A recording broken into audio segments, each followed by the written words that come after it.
नमस्कार साथियों, आप सभी का आपके अपने परिवार के अंदर, नेवरी परिवार के अंदर हार्दिक स्वागत है।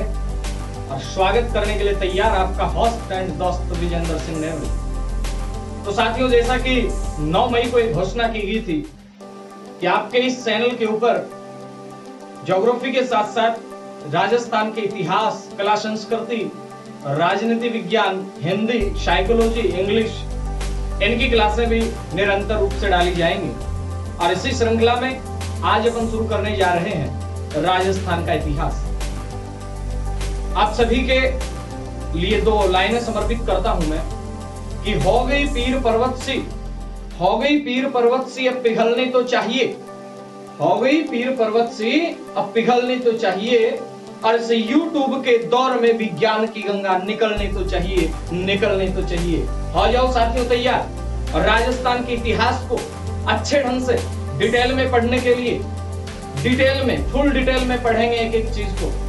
तो आज अपन शुरू करने जा रहे हैं आधुनिक राजस्थान का इतिहास। और आधुनिक राजस्थान के इतिहास को मैंने इसलिए चुना है क्योंकि विगत परीक्षाओं में मैंने पाया कि सबसे ज्यादा अगर प्रश्न कहीं से पूछे जा रहे हैं तो वो आ रहे हैं आधुनिक राजस्थान के इतिहास से।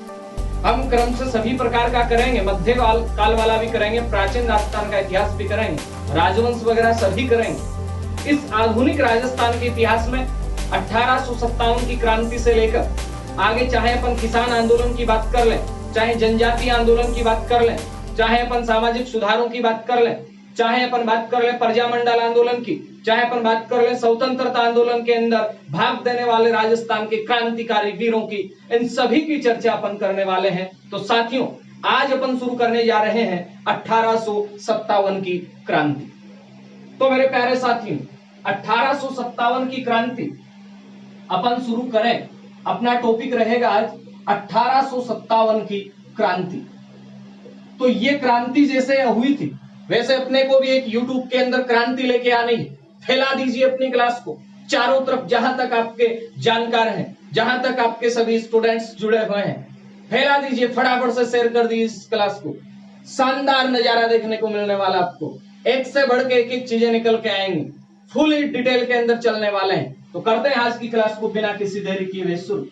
1857 की क्रांति। तो साथियों, सबसे पहली बात तो यही होती कि क्रांति क्या है। एक शब्द आता है क्रांति और एक शब्द आता है मेरे प्यारे साथियों आंदोलन। अब आंदोलन क्या है, क्रांति क्या है? तो प्यारे साथियों, आंदोलन एक लंबे समय तक चलता है, जबकि क्रांति ये लंबे समय तक चल भले जाए, लेकिन इसका जो विस्फोट होता है, इसकी जो शुरुआत होती है वो अचानक से होती है। अचानक से किसी क्षेत्र में कोई परिवर्तन लाने के लिए अगर कोई प्रयास किया जाता है, उसे क्या कहा जाता है? क्रांति। मन में सवाल ये उठता है कि क्रांति क्यों हुई, और स्वभाव अपना है कि सवाल उठे भी, क्रांति क्यों हुई, आखिर क्या वजह थी, आखिर इस क्रांति के क्या कारण थे? तो साथियों, मैं आपको बताना चाहूंगा, क्रांति 1857 में हुई।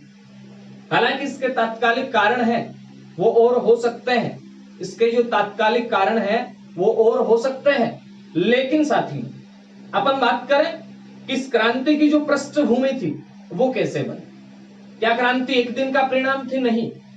क्रांति के उत्तरदायी कारणों के पीछे लगभग 100 वर्षों का इतिहास रहा। यानी 100 वर्षों से, चाहे वो सामंत वर्ग है, चाहे वो आम जन वर्ग है, चाहे वो राजा महाराजाओं का वर्ग है, चाहे वो सैनिक वर्ग है, चाहे वो एक आम व्यक्ति ही क्यों नहीं है, सभी के मन में अंग्रेजों के प्रति जो असंतोष की ज्वाला भड़की थी, उस असंतोष की ज्वाला के पीछे कई कारण थे, एक कारण नहीं था। और उन कारणों के अंदर साथियों जाने से पहले मैं थोड़ा सा आपको बैक ले जाना चाहता हूं, थोड़ा सा मैं आपको पीछे ले जाना चाहता हूं। तो प्यारे साथियों, 1857 की क्रांति के क्या कारण थे, इस क्रांति की क्या वजह थी, इस वजह से पहले मैं आपको थोड़ा पीछे एक मिनिमाइज कर रहा हूं, ठीक है, समराइज करने की कोशिश कर रहा हूं कि 1600 ईस्वी के अंदर एक कंपनी का गठन होता है, ईस्ट इंडिया कंपनी। 1600 ईस्वी के अंदर एक कंपनी का गठन होता है, ईस्ट इंडिया कंपनी। और ये कंपनी भारतीय क्षेत्रों में व्यापार करने के लिए आ जाती। तो मेरे प्यारे साथियों, जैसे ही ईस्ट इंडिया कंपनी भारत में व्यापार करने के लिए आती और इस ईस्ट इंडिया कंपनी ने 1612 के अंदर, साथियों याद रखना, इस ईस्ट इंडिया कंपनी ने 1612 के अंदर सूरत के अंदर, सूरत जो वर्तमान गुजरात के अंदर है, यहां पे अपने एक व्यापारिक कोठी की शुरुआत की थी।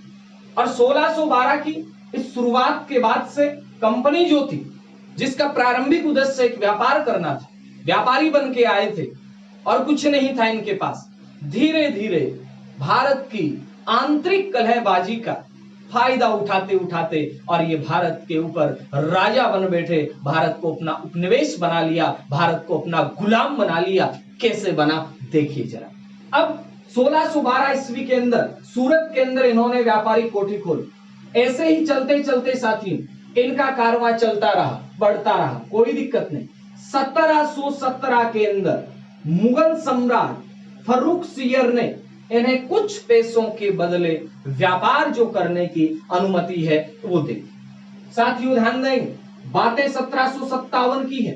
1757 ईस्वी के अंदर एक युद्ध होता है और उस युद्ध का नाम था प्लासी का। ये वर्चस्व के दौर से, अपन यूं कहें वर्चस्व के लिहाज से अंग्रेजों के द्वारा लड़ी गई पहली लड़ाई।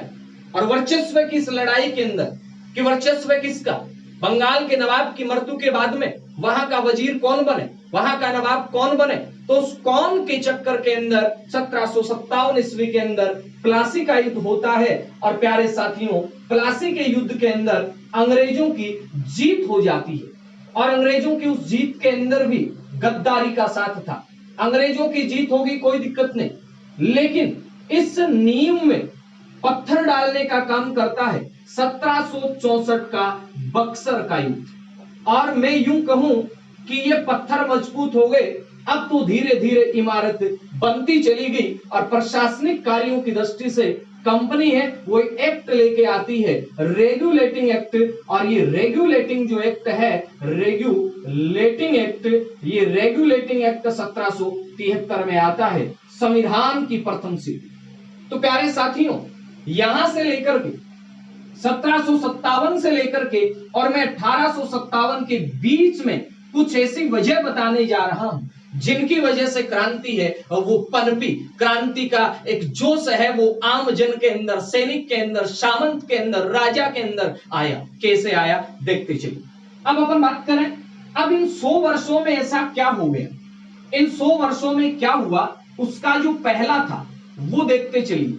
यानी क्रांति का कारण क्या रहा, ये मैंने बेक इसलिए बताया है ताकि एक बार आप जुड़ सकें, ताकि एक बार आप इस सतह तक जा सकें। तो साथियों ध्यान दें, इन कारणों के अंदर सबसे जो पहला कारण था अंग्रेजों के विरुद्ध असंतोष का, ये कारण था मेरे प्यारे साथियों आर्थिक कारण। यानी आर्थिक कारण, आर्थिक वजह क्या थी, क्या था ऐसा, यानी भारतीय जो लोग थे वो धीरे धीरे निर्धन होते चले।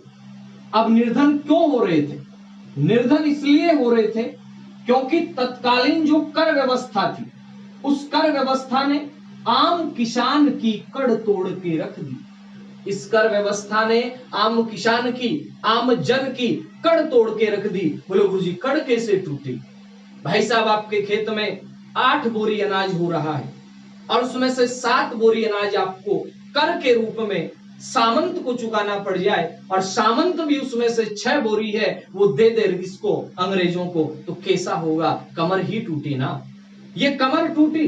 अब इस कमर टूटने के पीछे 3-4 कानून थे उस समय के। एक कानून बनाया गया था स्थायी बंदोबस्त, और ये स्थायी बंदोबस्त अंग्रेजों ने केवल इसीलिए शुरू किया ताकि उनके पास एक आय का नियमित स्रोत आ सके, उनके पास आय है वो निश्चित आ सके। इसलिए मेरे प्यारे साथियों उन्होंने शुरू कर दिया स्थायी बंदोबस्त। स्थायी बंदोबस्त जैसे ही शुरू करता है, इसे स्थायी बंदोबस्त को प्यारे साथियों जागीरदारी प्रथा कहा जाता है। इसे जागीरदारी प्रथा कहा जाता है। इसी प्रथा को प्यारे साथियों माल गुजारी प्रथा कहा जाता है। अलग से मैं इन पे एक वीडियो बनाऊंगा, बड़ी शानदार चीज। इसके बाद में इस आर्थिक कारण के अंदर बात करें एक रैयतवाड़ी व्यवस्था भी चली थी। रैयतवाड़ी व्यवस्था के बाद एक महालवाड़ी व्यवस्था भी चली थी। अब ये तीनों ही व्यवस्थाएं थी।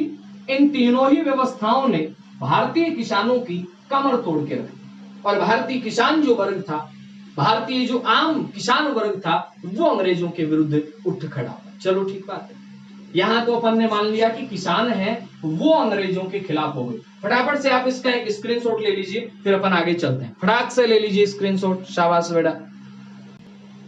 अब देखते चलिए अपन चलते हैं आगे की ओर। तो साथियों, पहला कारण क्या था? आर्थिक कारण। आर्थिक कारण में क्या था आपको बताएं।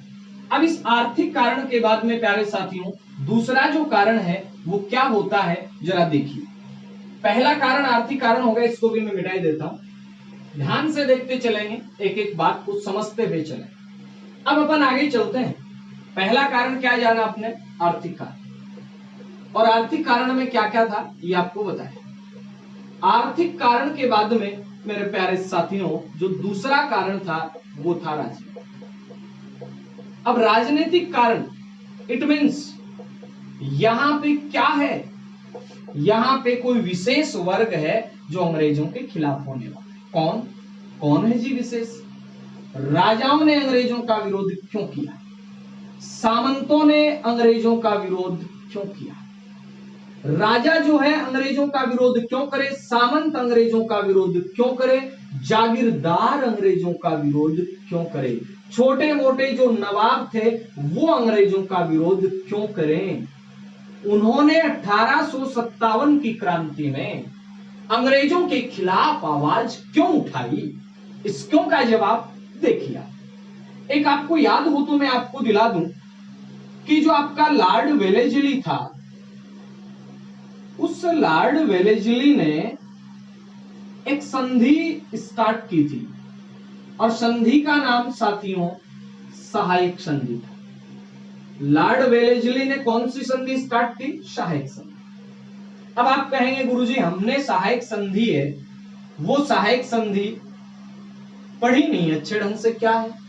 एग्जाम पॉइंट ऑफ व्यू से तो देख लिया कि सहायक संधि किसने शुरू की? Lord Wellesley. लेकिन प्यारे साथी इतिहास भी ऐसा विषय नहीं है जिसे समझा नहीं जा सके। जब अपन स्टेप टू स्टेप चलते हैं, यहां भी ये कॉन्सेप्ट की एक एक बात को अच्छे ढंग से समझिए, इमेज बनाइए, मस्तिष्क के अंदर एक चित्रण कीजिए कि वहां क्या रहा होगा। इतिहास को जीना पड़ता है तो जी के देखिए। ये लॉर्ड वेलेस्ली, सहायक संधि। अब सहायक संधि क्या थी आपके मन में प्रश्न उठे, मैं बताता हूं सुन। सहायक संधि एक प्रकार से यूं थी कि मान लो ये कोई राजा है, ये क्या है भाई साहब? ये है जी राजा। आप कहेंगे दिख तो नहीं रहे, मान लो राजा। ये क्या है जी? राजा। कहां का? नेवरी का। ठीक है जी। अब नेवरी के इस राजा भाई साहब के पास इधर से पहुंचा ईस्ट इंडिया कंपनी का एक व्यक्ति, और भाई साहब इसने कहा, ये कौन है? ईस्ट इंडिया कंपनी का व्यक्ति। इसने राजा के पास जाके कहा कि भाई साहब आप कैसे हैं, ठीक हैं? इन्होंने कहा जी बिल्कुल ठीक हूं, लेकिन यारो कुछ समस्या आ रही है। ईस्ट इंडिया कंपनी के प्रतिनिधि ने कहा क्या समस्या आ रही बताइए। तो इन राजा साहब ने कहा कि पड़ोसी जो लोग हैं वो हमारे ऊपर आक्रमण करते हैं। किसने कहा? इस राजा ने कहा। क्या कहा? राजा ने कहा कि पड़ोसी के आक्रमण से परेशान हूं। पड़ोसी के आक्रमण से क्या हूं? परेशान। ठीक है। अब परेशानी तो इनकी थी, परेशानी भाई साहब ईस्ट इंडिया कंपनी की भी थी। इनको चाहिए थे सैनिक। क्या चाहिए थे इनको? सैनिक। लेकिन सैनिकों को पेशा कौन दे? इतनी ईस्ट इंडिया कंपनी क्या नहीं थी? मजबूत नहीं थी। पैसा तो देना पड़ेगा ना सैनिकों को। अब सैनिकों को पैसा दे इतनी कंपनी मजबूत नहीं, तो कंपनी ने एक नया अख्तियार किया रूख। क्या? कंपनी ने राजाओं को कहा कि भाई साहब आपको हम सैनिक उपलब्ध करवाएंगे। क्या कहा? आपको हम क्या करवाएंगे? आपको हम सैनिक उपलब्ध करवाएंगे, बदले में आप हमें क्या दोगे? सैनिक तो उपलब्ध करवा देंगे, बदले में आप लोग हमें क्या दे दो, पैसा दे दो। यानी मैं इस पूरी बात को ऐसे बता सकता हूं कि सहायक संधि कोई नया फंडा नहीं था, ये उधार का नाम है, सॉरी, ये किराए के सैनिक थे साथियों। किसके सैनिक थे? ये किराए के सैनिक थे। यानी राजा महाराजाओं को, किसको? राजा महाराजाओं को किराए पर सैनिक उपलब्ध करवाना। सैनिक उपलब्ध कौन करवाएगा? ईस्ट इंडिया कंपनी करवाएगी। बदले में राजा महाराजाओं से क्या लेगी? पैसा लेगी। सैनिक क्यों करवा रही है? दो वजह है। पहली वजह तो यह है कि ये सैनिक उपलब्ध करवा रही है, खुद का कुछ खर्चा नहीं, और पूरी की पूरी सेना वो भारत में अलग अलग राजाओं के पास पहुंच जाए। जब कभी अंग्रेजों को जरूरत पड़े, एक इशारे पर वो पूरी की पूरी सेना अंग्रेजों के साथ। यानी अपना कुछ नहीं लगा, हल्दी लगे न फिटकरी, रंग चोखा आ जाए, आपनों की बोल लाग्यो और अपनी सेना है बा बिल्कुल तैयार भी। अब बोले अच्छा आ बात ही सहायक संधि जखी है, अंग्रेज क्यों शुरू करी? अब आई बात समझ में, तो अंग्रेज बावड़ा थोड़ी आवे, बे पिसा भी अपना ही लेता और जूत भी अपने दे। सहायक संधि शुरू की, किराए के सैनिक। अब इस संधि से क्या हुआ? इस संधि में प्यारे साथियों, इस संधि में कुछ एक शर्त थी। क्या शर्त थी? शर्त नंबर 1, समस्त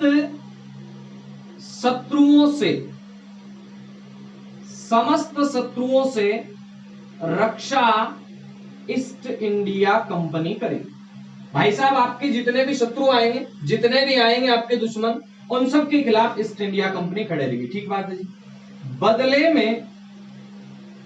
बदले में धन चाहिए। ठीक बात है, कोई नहीं देंगे धन, तो देंगे धन, ठीक बात। उसके बाद नेक्स्ट शर्त क्या थी? आपके विदेशी जो संबंध होंगे, गौर करना बात के ऊपर, अच्छा पॉइंट है। आपके जो विदेशी संबंध होंगे वो संबंध ईस्ट इंडिया कंपनी की देख रेख में और इसी के अधीन होंगे। आप कहीं कोई युद्ध लड़ने नहीं जाएंगे भाई साहब। यानी यूं कहूं, जो राजा थे उन राजाओं को कठपुतली बना लिया।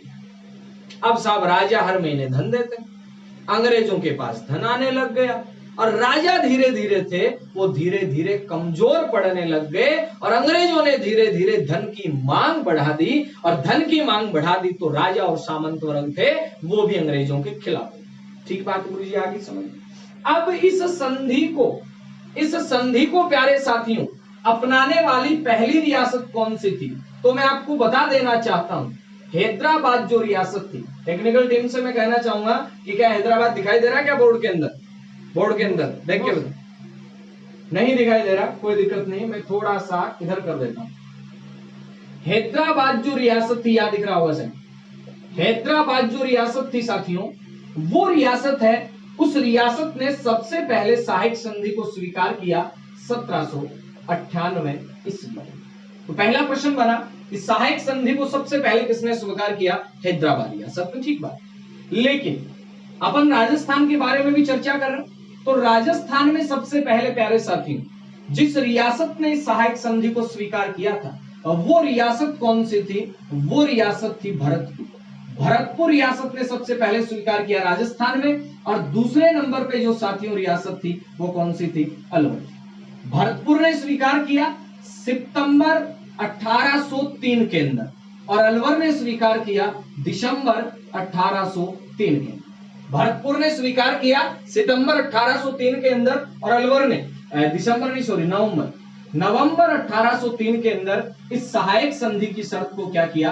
स्वीकार किया। तो ये थी बातें सहायक संधि की। फटाक से एक बार इसका स्क्रीनशॉट ले लें। इसी सहायक संधि को कहा जाता है मीठा जहर। मीठा जहर ये अपने आप में एक मीठा जहर था जो दिया जा रहा था भारतीय राजाओं को, महाराजाओं। फटाक से स्क्रीनशॉट ले लें बेटा, शाबाश, वेरी गुड, शाबाश, बैठा दो जी। अब देखो साथियों, ये तो बातें थी कौन सी संधि की? राजनीतिक कारण के अंदर सहायक संधि। ठीक है।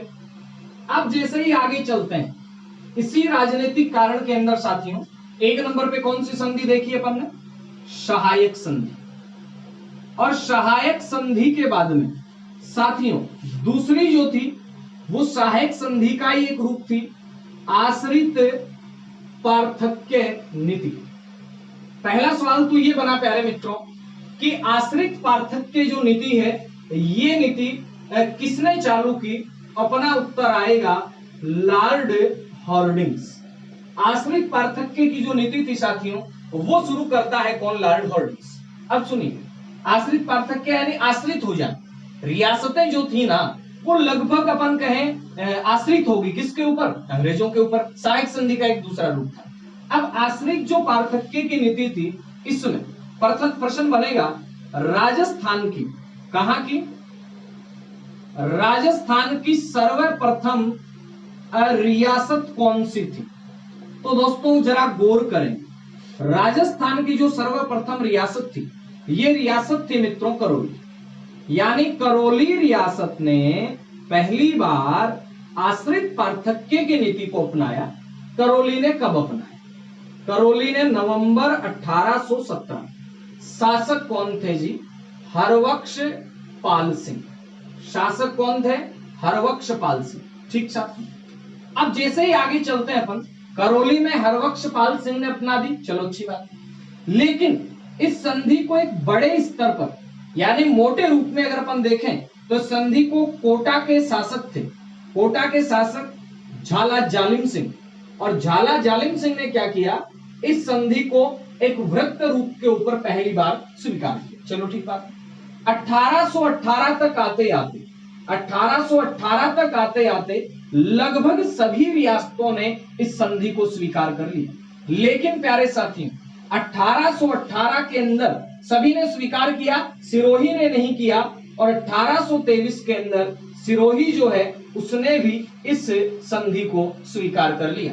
यानी 1823 के अंदर सिरोही के शासक शिव सिंह जो थे, इन शिव सिंह ने क्या किया, इस संधि को स्वीकार कर लिया। तो ये कौन सी थी, आश्रित पार्थक्य की।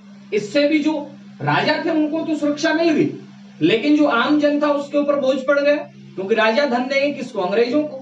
अब राजा कहां से देगा धन, सामंतों से खींचेगा। सामंत कहां से लाएंगे, जनता से लाएंगे। अब जनता कहां से दे बेचारी, जनता के ऊपर अनावश्यक रूप से कर, कभी कोई कर कभी कोई कर। तो जनता ने विद्रोह किया, जनता के विद्रोह का सामना।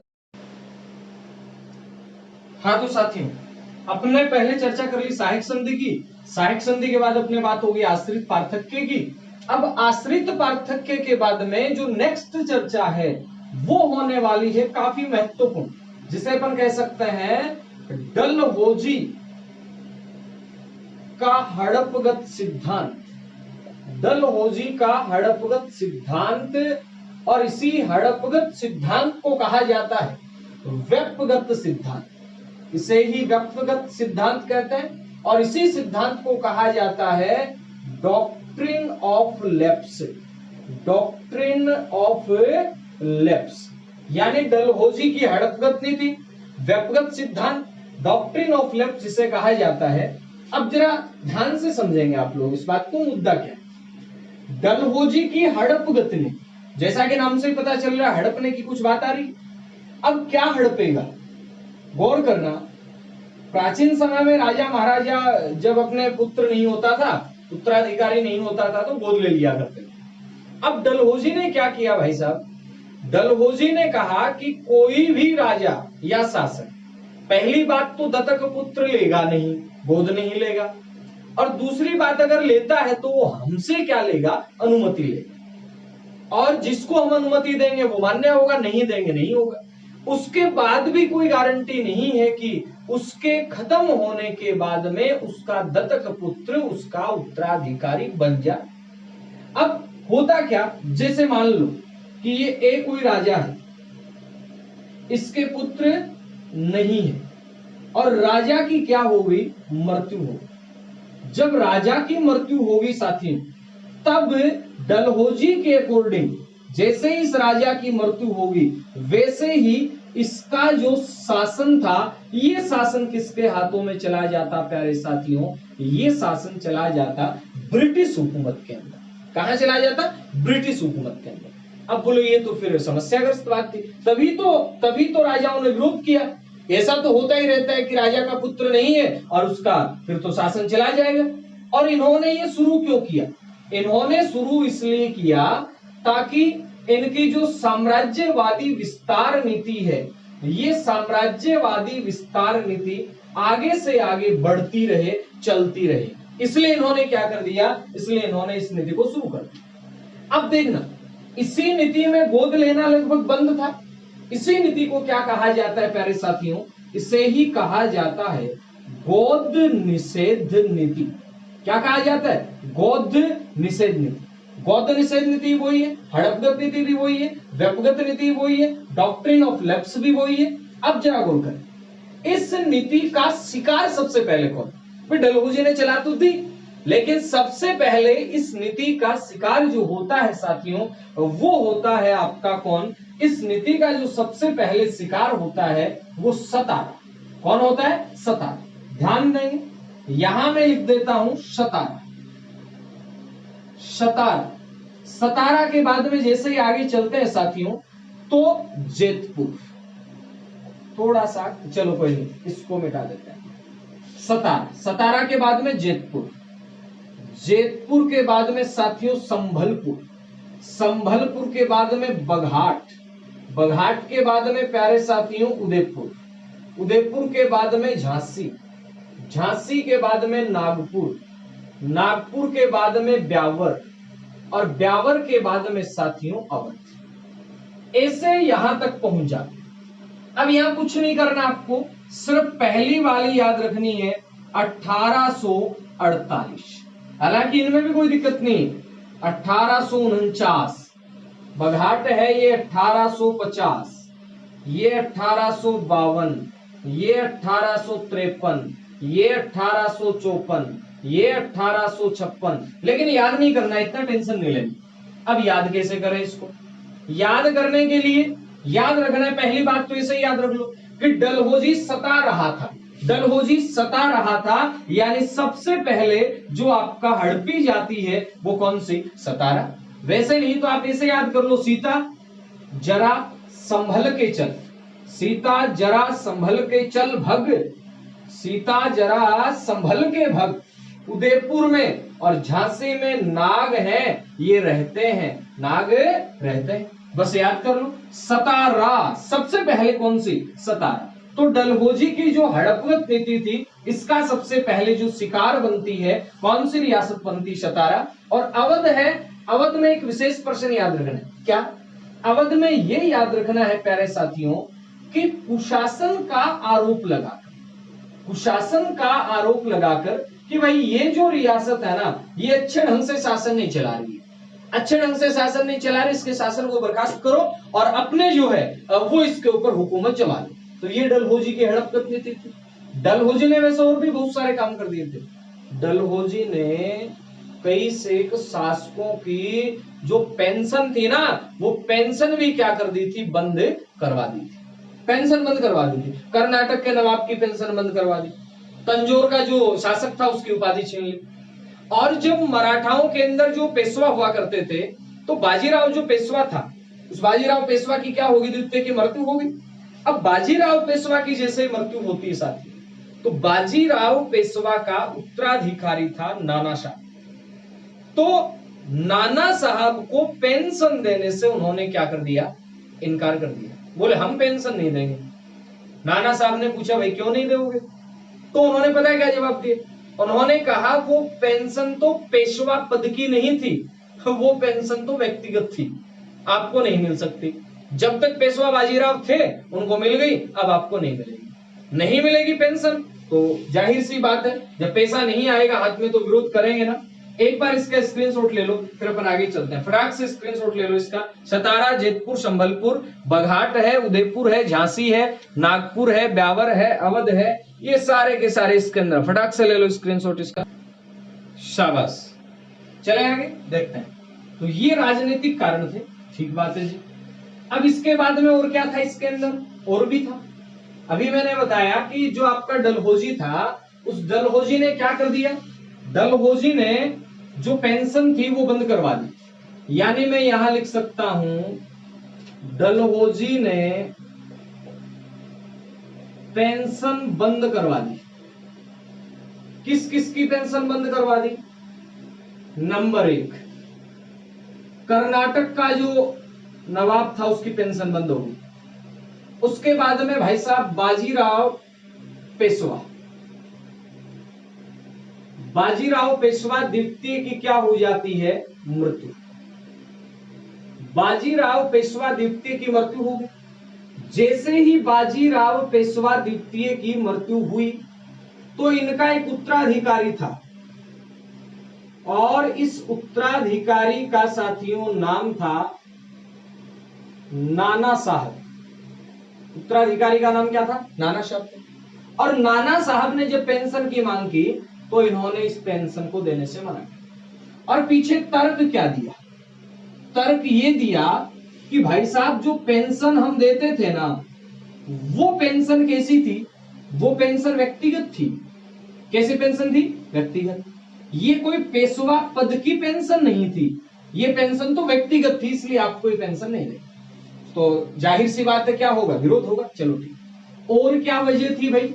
चलो देखते हैं और क्या वजह थी। और वजहों में ये थी कि डलहौजी ने कह दिया कि भाई साहब दिल्ली की गद्दी पे जो बहादुर शाह जफर बैठे हुए थे, ये कह दिया कि अब आपके बाद में इस दिल्ली की राजगद्दी पे आपकी तरफ से कोई हुकूमत नहीं चलाएगा, आप केवल राजा रहेंगे, आप बादशाह या सम्राट नहीं रहेंगे और आपको महल खाली करना पड़ेगा, लाल किला जिसके अंदर आप रहते हैं। और 1856 में कैनिंग ने तो घोषणा करवा दी कि आपको महल खाली करना पड़ेगा, इस अब यहां आप नहीं रह सकते। इसके बाद जो नेक्स्ट कारण था वो कारण क्या था? सामाजिक कारण। सामाजिक कारण क्या था? एक आम व्यक्ति क्यों अंग्रेजों के विरुद्ध खड़ा? वो इसलिए हुआ, हालांकि अंग्रेजों ने बहुत से काम अच्छे भी किए थे। सती प्रथा को बंद कर दिया था 1829 के अंदर। चाहे बात करें अपन हिंदू विवाह जो पुनर्अधिनियम था ये बनाया था, विधवाओं का पुनर्विवाह होने लग गया था, बहुत सारी अच्छी चीजें की थी। लेकिन तत्कालीन जो रूढ़िवादी लोग थे, ये रूढ़िवादी लोग थे, इन रूढ़िवादी लोगों ने इन चीजों को स्वीकार नहीं किया। रूढ़िवादी लोगों ने इन बातों को अस्वीकार किया। और अस्वीकार करने के पीछे वजह क्या थी? वजह ये थी कि कहीं ये जो अंग्रेज हैं ये अपने सिस्टम को, अपने समाज के अंदर हस्तक्षेप करके हमारी जो रीतियां हैं, हमारे जो संस्कार हैं, हमारी जो परंपराएं हैं, इन परंपराओं को कहीं भंग नहीं कर दें। इसलिए इन्होंने क्या किया? इन्होंने इस चीजों का विरोध किया। ये सामाजिक कारण हो गया। इसके बाद में साथियों एक था धार्मिक कारण। अब धार्मिक कारण क्या था? गौर करना मेरी बात पे। 1813 की बातें हैं साथियों। 1813 के अंदर कब की बात चल रही? 1813। 1813 ईस्वी में एक चार्टर एक्ट आया था। कौन सा एक्ट आया था? Charter act. और 1813 के इस चार्टर एक्ट में जो ईसाई धर्म मिशनरियां थी, कौन सी धर्म मिशनरियां? ईसाई धर्म मिशनरियां। इन ईसाई धर्म मिशनरियों ने क्या किया? धर्म की प्रचार करना शुरू कर दिया। और इससे भारतीय लोगों के मन में कहीं ना कहीं ये बात घर कर गई कि ये लोग हमारे धर्म को खत्म करना चाहते हैं और भारत के अंदर ईसाई धर्म की जो पताका है वो पताका लहराना चाहते हैं। जब ये बात इनके दिमाग के अंदर घर कर जाती है साथियों, तब ये लोग क्या करने लग जाते हैं? विरोध करने लग जाते हैं। और एक आम जो व्यक्ति था वो इस कारण को समझ जाता है कि ये लोग अब ईसाई धर्म है, इसको भारत के अंदर बढ़ाएंगे। चलो ठीक बात। इसके बाद प्यारे साथियों एक अधिनियम आता है, धार्मिक निर्योग्यता का अधिनियम। ये क्या बीमारी थी? धार्मिक निर्योग्यता का मतलब जो व्यक्ति ईसाई धर्म को स्वीकार कर लेगा उस व्यक्ति को उसकी पैतृक जो संपत्ति है उससे एक बेदखल कभी भी नहीं किया जा सकता। यानी एक प्रकार से यूं कह दें ईसाइयों को विशेष अधिकार दिए जा रहे थे। तो ये धार्मिक निर्योग्यता अधिनियम। इसके बाद में साथियों बात करें सैनिक कारण क्या था? सैनिक कारण तात्कालिक तो था ही, अलग था वो तो, लेकिन उसके अलावा भी सैनिक कारण क्या थे जरा गौर करें। सैनिक कारणों में कारण नंबर फर्स्ट क्या था? कारण फर्स्ट ये था कि उच्च पदों पर ब्रिटिश लोग ही जाते थे। यानी भारतीयों की नियुक्ति बहुत कम होती थी। उसके बाद दूसरी बात जो निशुल्क डाक सेवा चल रही थी भारतवासियों के लिए, उस निशुल्क डाक सेवा को क्या कर दिया, बंद कर दिया। तीसरी बात इनको समुद्र पार भेजा जाने लग गया, समुद्र पार भेजा जाने लग गया। और भारतीय जो लोग थे वो समुद्र पार जाना नहीं चाहते थे। क्यों नहीं जाना चाहते थे? क्योंकि धर्म में माना गया था कि समुद्र के देवता, इसका उल्लंघन करना ठीक नहीं रहता, तो इसलिए समुद्र पार नहीं जाना चाहिए। ऐसा सब चल रहा है। अब भाई साहब क्या करते हैं, अंग्रेज जो है वो एक नई राइफल लेके आते हैं, एनफील्ड राइफल लेके आते हैं प्यारे साथियों। और ये जो एनफील्ड राइफल थी, इस राइफल में कारतूस डालने पड़ते थे और इन कारतूसों पर, कहां पे, कारतूसों पर, इन कारतूसों के ऊपर एक लेप लगा हुआ होता था उसकी टोपी को खोलने के लिए, चिकना बनाने के लिए। और उस लेप के अंदर गाय की और सूअर की चर्बी होना बताया गया। और जब गाय की चर्बी होगी और सूअर की चर्बी, चूंकि हिंदू और मुस्लिम दोनों ही सैनिक थे, तो हिंदुओं ने तो गाय के चर्बी वाले उस कारतूस को खोलने से मना कर दिया क्योंकि गाय की उसमें चर्बी मिली हुई, और मुसलमानों ने भी मना कर दिया क्योंकि सूअर की चर्बी मिली। और सभी जो सैनिक थे उन सैनिकों ने उन कारतूसों का उपयोग करने से मना कर दिया। और वो इस क्रांति का क्या बना प्यारे साथियों, तात्कालिक कारण बना। तो ये क्रांति का तात्कालिक कारण था, लेकिन इससे पहले भी क्रांति के बहुत सारे कारण रहे हैं जिनकी चर्चा अपन ने एक एक करके विस्तार से की है। उम्मीद करता हूं आपको ये क्लास अच्छी लगी होगी। अगर आपको अच्छी लगी है तो इसको लाइक करें, कमेंट करें, अधिक से अधिक साथियों तक शेयर करें और चैनल को सब्सक्राइब करना बिल्कुल नहीं भूलें। साथ में बेल आइकन दबा दें ताकि आने वाली हर वीडियो की नोटिफिकेशन आपको मिलती रहे। तो किए गए वादे के अनुसार आज इतिहास की पहली क्लास हो चुकी है और इसी प्रकार डीपली रोज पढ़ेंगे, थोड़ा थोड़ा पढ़ेंगे लेकिन रोज पढ़ेंगे, और थोड़ा थोड़ा पढ़ के ही लेकिन डीप पढ़ के नौकरी को पाके रहेंगे। सब पढ़ें, सब बढ़ें। जय हिंद, जय भारत। मिलते हैं नई क्लास के अंदर नए जोश के साथ, नए नॉलेज के साथ।